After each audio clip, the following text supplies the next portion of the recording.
네, 첫 번째 이슈 보겠습니다. 자, 시리어스하지 않고 어프로치가 마일드해요. 참고로 오늘 영어가 좀 많이 나오고 있습니다. 네. 뭐 접근 방식이 진지하지 않고 가볍다, 뭐 이 정도로 해석이 될 수 있는 건데, 자, 오늘 새벽이었죠. 한미 정상 통화에서 트럼프 대통령이 한덕수 대행의 영어 뷰티풀하다라고 얘기를 했습니다. 한 총리 한 대행 자신도 조금 전에 반응이 좋았다라고 자화자찬하기도 했었는데. 네. 한 대행은 하버드 대학교 석박사에다가 주미대사까지 지냈기 때문에 자타 공인하는 유창한 영어의 소유자입니다. 다만 자신감이 너무 넘쳐서 그런지 영어에 얽힌 여러 가지 논란들이 있어 왔습니다. 자, 대표적으로 이태원 참사 직후에 외신 기자회견 때입니다. 네, 기억이 납니다. 근데 당시에 윤석열 정부 입장은 정부 책임은 없다 이런 거였잖아요. 그렇습니다. 그때 한 외신 기자가 이렇게 질문을 했습니다. 자, 젊은이들이 그곳에 간 게 잘못인가? 지금 누구의 잘못도 아니라고 하는 사고에서 한국 정부의 책임, 그 책임의 시작과 끝은 어디라고 보는가라는 질문을 했습니다. 네. 자, 이에 대해서 한 대행이 국민의 생명과 안전은 정부의 책임이다 이런 원론적인 대답을 하는 도중에 통역기가 고장이 났습니다. 그러자 이렇게 농담을 하는데 직접 들어보시죠. I'm sorry for the technical troubles. 이렇게 잘 안 들리는 것에 책임져야 할 사람의 첫 번째와 마지막 책임은 뭔가요? 자, 보신 것처럼 좀 황당하다는 네. 반응이 나오죠. 통역사도 좀 어찌할 줄 모르는 방법이 나왔는데, 자, 비극적 참사에 대한 정부 책임론을 묻는 진지한 질문에 자, 마치 통역기가 고장난 그 책임의 끝과 시작은 누구냐, 마찬가지 아니냐라는 식으로 좀 가볍게 농담을 했다. 이래서 상당한 그 비난이 사기를 했습니다.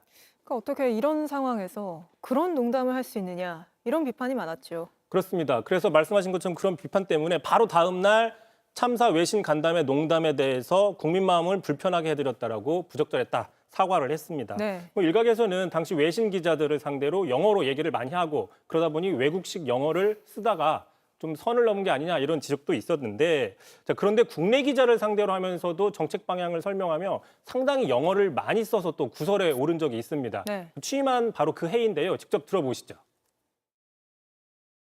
디지털 트랜스포메이션, 커넥티드네스 이런 거하고 연계돼서는 인클루시브하게 방향을 굉장히 터닝을 하고 있어서 시리어스한 논의도 별로 못했어요.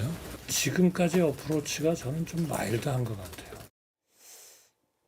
근데 이게 국내 기자회견은 기자회견이지만 사실상 이게 대국민 상대로 설명하는 자리잖아요.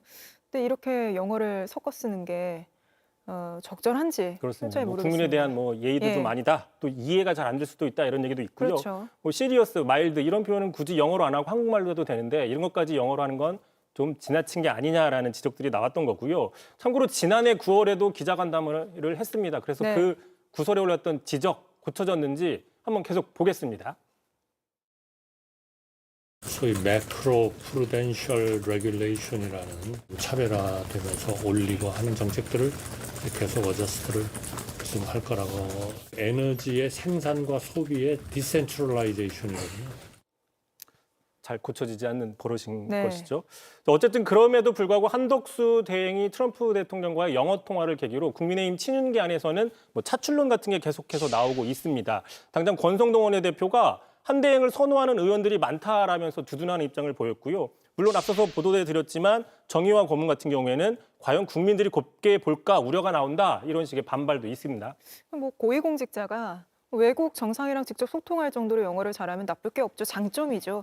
근데 영어 그 자체보다는 우리 국익을 얼마나 더 가져오느냐, 보호하느냐 이게 더 중요한 거 아니겠습니까? 그렇습니다. JTBC 뉴스를 시청해 주셔서 고맙습니다. 저희는 저녁 6시 30분 뉴스룸에서 뵙겠습니다.